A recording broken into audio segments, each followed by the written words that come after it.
and now they're doing coach housing. So it's a cool way to keep them all rolling. Yeah. I think those are all good. So we can show you some video. Maybe we didn't test sound. Let's just keep going. These are the ones I've already mentioned to you guys. Riverside Crossings and Godo. We're happy to send videos. Yeah. Okay, so that is kind of our base of the presentation. And now I'm handing it over to you guys to do the work. Do you guys have questions or want to talk about anything first?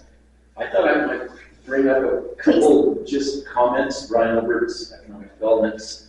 When we talk about a senior co-op, part of what we're trying to do is we have a broken housing market. So I just use my parents as an example.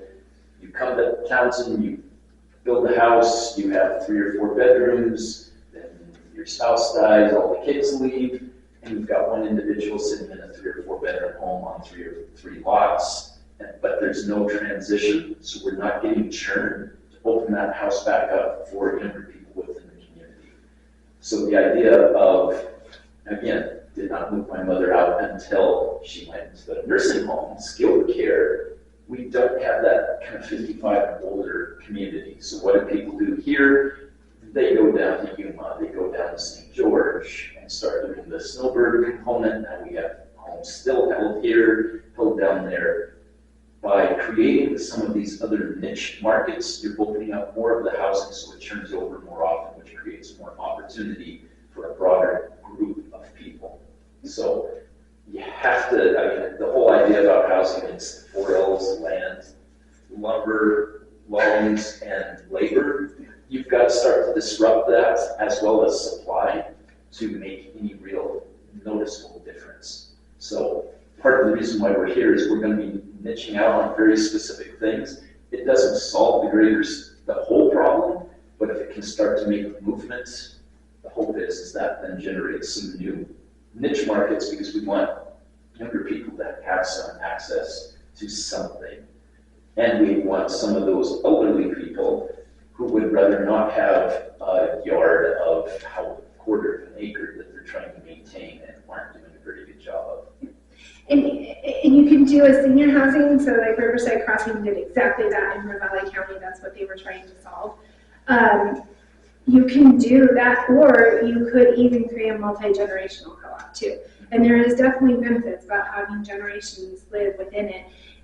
One of them that we've explored, it did actually go into fruition, was an investment co-op that was going to take over a school, an old school building, remodel it, apartments, and then have a child care center. And it was tied to a senior care or senior center.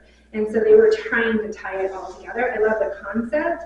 Leadership in co-ops is always something that we want to make sure is we're here to help provide some guidance and help you along the way. We have all the templates, we have the tools, we can get you going, we can do some facilitation, but you actually have to have the local people doing it, right? So we're not going to be here holding your hand through the whole thing. Yeah. I've got 2 questions. Sure. From a practical perspective, what's the difference between a co-op and a homeowners association? So the COG is the actual structure. A homeowners association, you don't necessarily have owners. You have your individual ownership coming together to talk about how you're going to govern together. A lot of times they're not equal in ownership, where in a co-op you all own it together with equal. It's like you're all equal in it. So if you have 5 single-family homes in the co-op, the basic assumption is that it doesn't matter the size of the lot, the size of the home, the quality of the home, everybody has one vote. Everybody has one vote. Generally speaking, in homeowner associations, that's the same thing. Yeah, it does, doesn't it? Yeah. So I'm having trouble seeing the difference between co-ops and homeowner associations. The homeowners association, you own your individual homes, but you can come and go and you can sell within the rules of that. You could buy 6 homes in that block, and then theoretically maybe have a little more sway in how that goes. In a co-op, you would still only have one vote. It's just The structure of ownership is a homeowners association is also not like a business. They're not It's making money, they're not producing returns. It falls more like a chamber of commerce kind of association. I'm assuming what you're worried about is, there's some horror stories about homeowners associations. I can tell you some of them. Exactly. Whereas a co-op can have some of those requirements for the homeowners that are within the co-op. It isn't a requirement, and that's where an HOA starts to become this beast of its own. That co-op can become that, but it isn't designed. It's more of a trying to go after the cost of money for the physical structure, where an HOA becomes about the type of, Okay. lights. Yeah. My second question, a lot of what was driving the original concern for housing in the area is that we have an increasing problem of unaffordability. We've got a city full of houses that the current owners are having trouble owning, much less the next one. I'm seeing, I'm familiar with for-profit business co-ops. The hardware store is part of one. It's the distributor that supplies products. And it would have started with 10 or 20 retail stores that all got together for economy of scale purchasing and grew from there. I don't see the equivalent of economy of scale purchasing in a housing co-op. I don't see how things get cheaper just because it's a co-op. I get it with the land trust. I get it with somebody donating property, but I don't see how the co-op actually makes anything cheaper. You have a great model. Yeah, I mean, that may be what we want to start talking about is where you would, the co-op might be more than just a township co-op. It could be a regional co-op where you may have one, like a half a dozen home designs that are shared in that cost, so the architecture is brought in. We are working with the county right now to look at panelized home construction. What does that mean?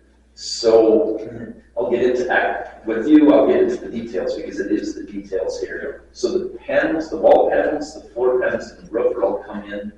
They actually lock in on Modular construction. modular construction, but they take it to a new level because they're on aluminum trays. So the windows, the doors, the wiring, and the plumbing is actually pre-put into it. It's all NC done inside the panel. So within 3 days, you can actually have a home weathered in. Common design with a common group of people. It's kind of like when you see somebody putting up a carport, they're just a traveling crew that come in, they wreck the car park and run off to the next one and do it again. That's what we're using a European model to look at, and your local trades would do the finish work, but a lot of everything else would be pre-done in the plant and brought to the site. The working theory is that while an individual homeowner could take advantage of the same kind of building to decrease their individual costs, Right.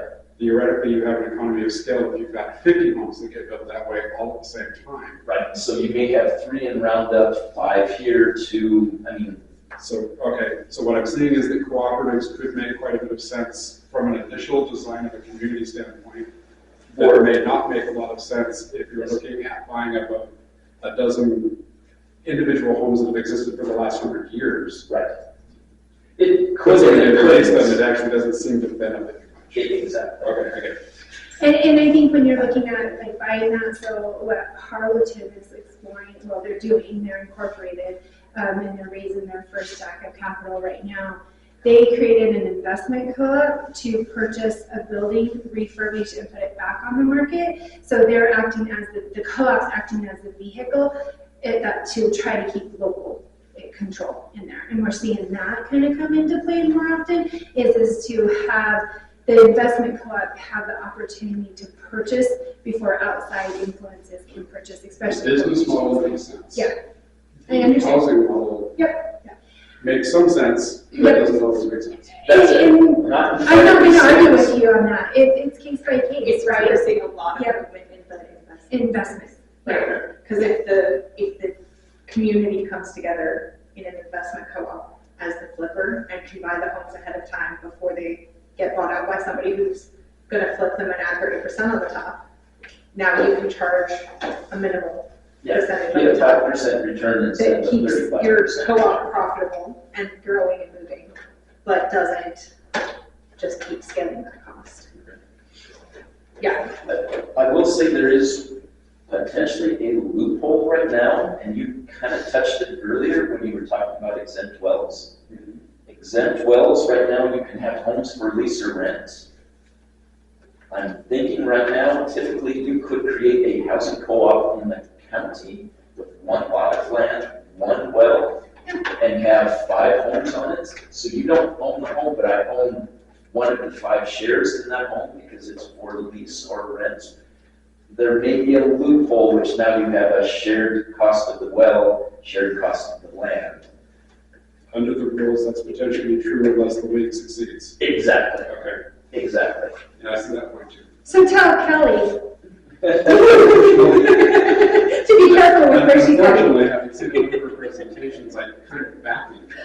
We get it, and that's, everybody's trying to find their loophole. Well, when you have loophole on top of loophole on top of loophole, now we have a bit of a cluster. Thank you.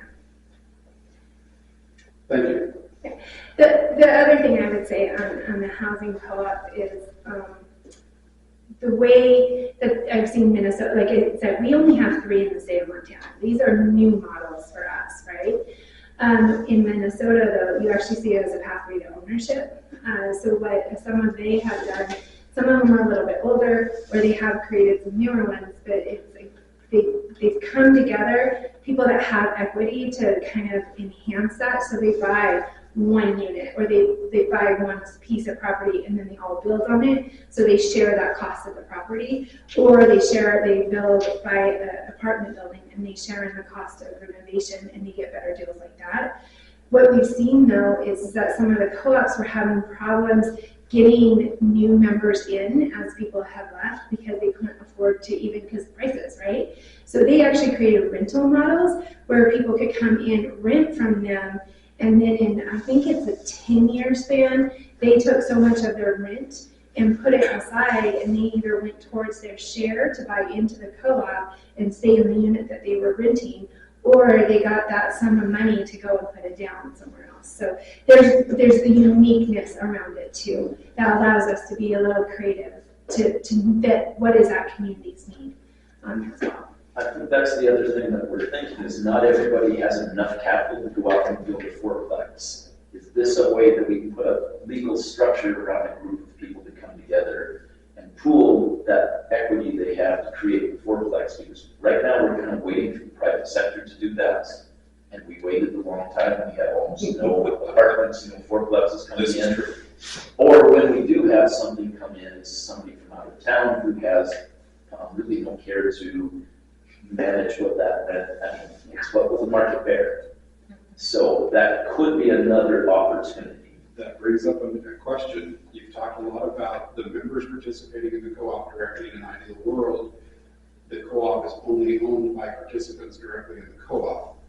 So we have an investment co-op, a nonprofit group is created in Townsend. We bring in 30, 40 people, they pitch in money, they build a fourplex. Theoretically, the people renting from the fourplex are members of the co-op. They don't have to be.